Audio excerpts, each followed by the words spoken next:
Do you ever have those days, or maybe it stretches into weeks, even months, where you just feel like you're wading through treacle? You Mm, know, that deep sluggishness, maybe some bloating you can't explain, or skin stuff that just won't clear. yeah, absolutely. And you reach for more coffee, right? Totally. You think, oh, I'm just tired. It's simple fatigue. It seems to be the default for so many people now. We look for like external fixes, Hmm. a pill, some new supplement, maybe a complicated diet. Trying to treat all these separate symptoms. Exactly. But what if they're actually all linked? What if there's one underlying thing going on? That's really the big question we're digging into today. What if the issue isn't a lack of something, but, well, a hidden overload? An overload of toxins our bodies just weren't built to handle. Hmm.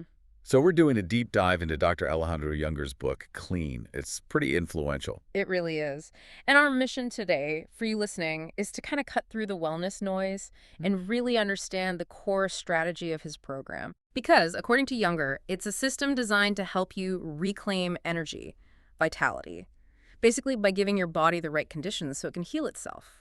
And what makes this interesting is Dr. Junger's own story. He wasn't like some wellness guru from the start. He's a cardiologist practicing in Manhattan. Yeah, a conventional doctor. But he was chronically ill himself. Terrible allergies, major digestive problems, even depression.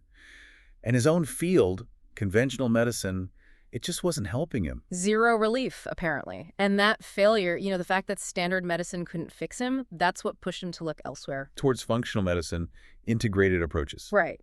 And what he landed on, the foundation for the whole clean program, is this idea that, wow, our modern environment is just so incredibly toxic, we actually need an active strategy to deal with it. Okay, let's unpack that core idea then. Modern toxin overload. Junger says we're living in the most chemically challenging time in human history. That sounds dramatic. It does sound dramatic, but think about it. It's not just, smog in the air. We're talking about this constant chemical assault our ancestors never, ever faced. Things like plasticizers leaching from containers, flame retardants in furniture, heavy metals maybe in the water. Pesticides on food? Pesticides, yeah, it's not organic. Persistent organic pollutants. And then there's the food itself. Highly processed, refined stuff that demands a huge amount of metabolic effort just to break down. But the body is meant to detox, isn't it? We have the liver, the kidneys, skin, the gut. They're designed to handle waste. Oh, they're brilliant systems. Absolutely brilliant. But evolution designed them for, let's say, natural biological waste products, maybe the occasional famine or fighting off infections. Not this constant barrage of synthetic stuff. Exactly. They didn't evolve to handle the sheer volume and the types of chemicals we face daily in the 21st century. The system isn't broken per se. Yeah. It's just completely overwhelmed. It's like trying to bail out a sinking ship with a teaspoon. So if the system can't process everything efficiently, where does it all go? What happens with this toxic backlog? Well, it has to go somewhere. So the body, trying to protect vital organs, essentially shunts these toxins away. It stores them, often in fatty tissues, other sort of storage areas. Out of sight, out of mind. Kind of. But the problem is the presence of these foreign invaders, these stored toxins, it triggers the immune system, a continuous low-grade immune response. Oh, and that immune response, that means inflammation. Precisely. And that chronic low-grade inflammation, this is where Junger says it gets really critical. He sees it not just as a side effect, but as the root cause. The root cause of... As so many things. This underlying systemic inflammation, he argues, fuels that whole spectrum of chronic issues plaguing modern society. Digestive disorders, autoimmune conditions flaring up, even just brain fog and that feeling of being tired all the time that so many people accept as normal. You feel like that because your system is basically in a constant state of low-level crisis. Exactly. It's constantly fighting this internal battle. Okay, so if inflammation is the result of this overwhelm, how does the Clean program actually propose to fix it? What's the core mechanism? It boils down to energy reallocation. And the key player here, surprisingly, is the digestive system. Not the liver. I thought the liver was the main detox organ. The liver is crucial, absolutely. But digestion dictates how many resources the liver gets. How so? Why is digestion such an energy hog? We eat all the time. Shouldn't we be good at it? Well, digestion requires a massive amount of metabolic energy. Think about it, breaking down food, absorbing nutrients, moving waste along. It uses more energy than pretty much any other single bodily function. Oh, wow. Okay. So imagine your body's energy resources are like a team of workers.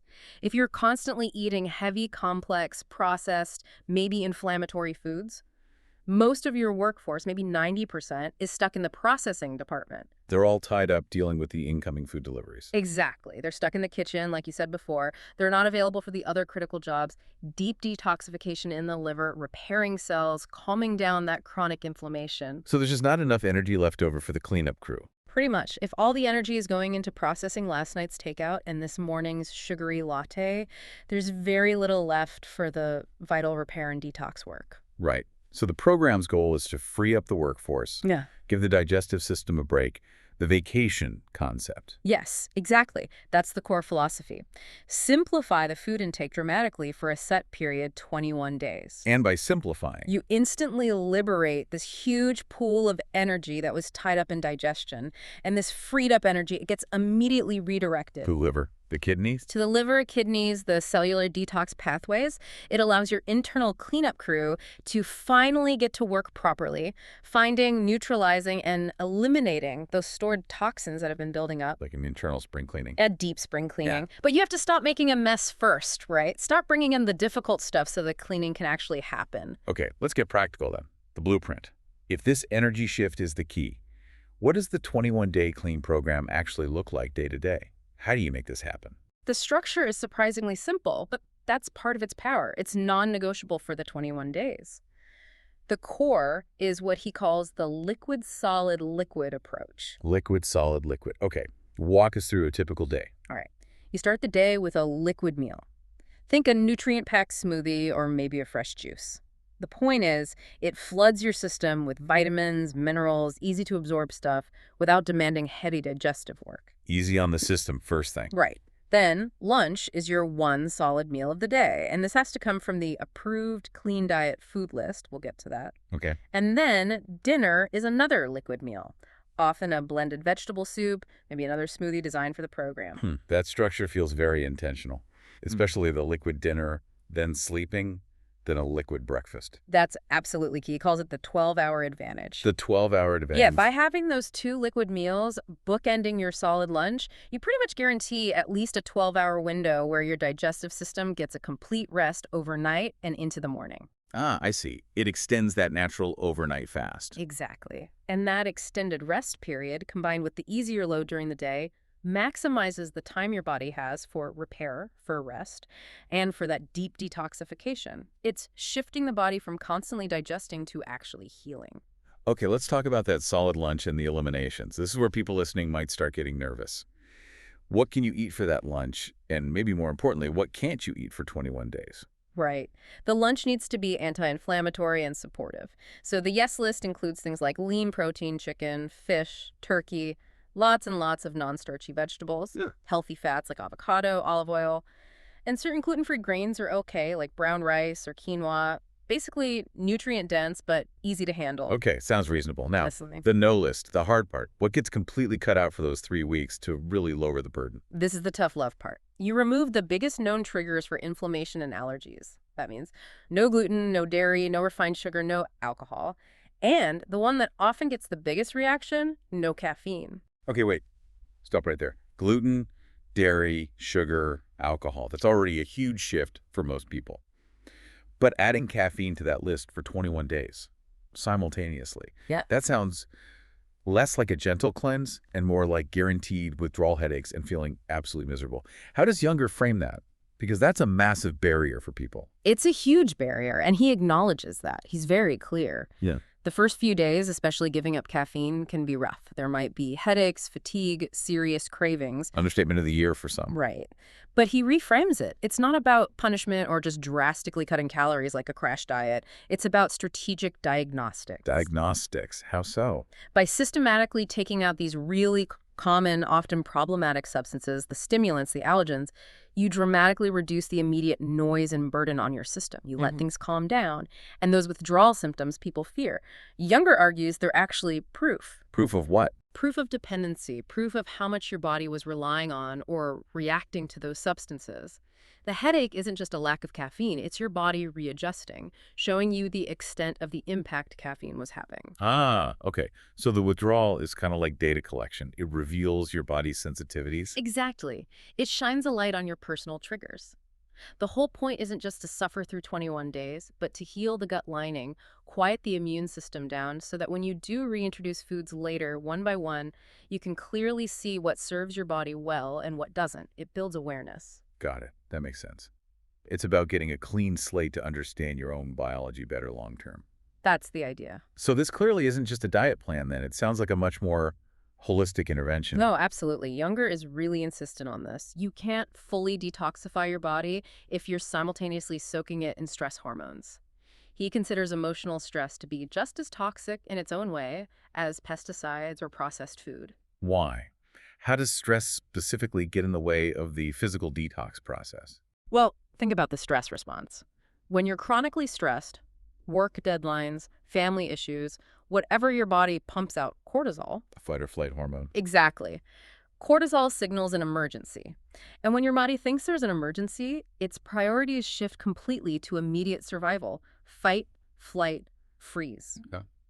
This means energy that would have gone to maintenance tasks, things like deep liver detoxification, repairing the gut lining, cellular cleanup gets instantly diverted. Your body thinks, no time to fix the plumbing, there might be a lion chasing us. So if you're constantly stressed, your body is always in emergency mode and never gets around to the deep cleaning and repair work. Precisely. The maintenance crew is always on high alert, never getting to their actual maintenance tasks. That's why managing the emotional side is crucial for the physical detox to work effectively. So you need to calm the nervous system to allow the body to focus on cleaning house. What does he recommend alongside the food changes? He emphasizes gentle daily practices. These aren't just nice extras. He sees them as essential support for the elimination pathways. Like what? Things like light exercise walking, gentle yoga. Nothing strenuous, but movement helps the lymphatic system, which is key for waste removal. Huge emphasis on hydration, drinking plenty of filtered water to help the kidneys flush everything out. Makes sense. And the mental side? Yes, the mental piece is critical. Mindfulness practices, even simple things. 10 minutes of quiet sitting, some deep breathing exercises. The goal is to consciously dial down that chronic stress response, lower the cortisol levels. You basically signal to the body, okay, the emergency is over. It's safe to go back to repair mode now. You got it. Allows the maintenance crew to resume their full duties, working in sync with the clean diet. Okay, so let's recap. For 21 days, give the digestive system that vacation with the liquid-solid-liquid structure, free up all that energy for cleanup, remove the major inflammatory triggers like gluten, dairy, sugar, alcohol, caffeine, A&D, manage stress. What's the payoff? What motivates people to get through the initial hurdles? Well, the reported results are pretty compelling. People talk about significant relief from things they'd suffered with for years. Chronic digestive problems easing up, skin clearing dramatically. Deeper, more restorative sleep is a big one. And energy. That's often the headline benefit, a real return of boundless energy, mental clarity, getting rid of that brain fog.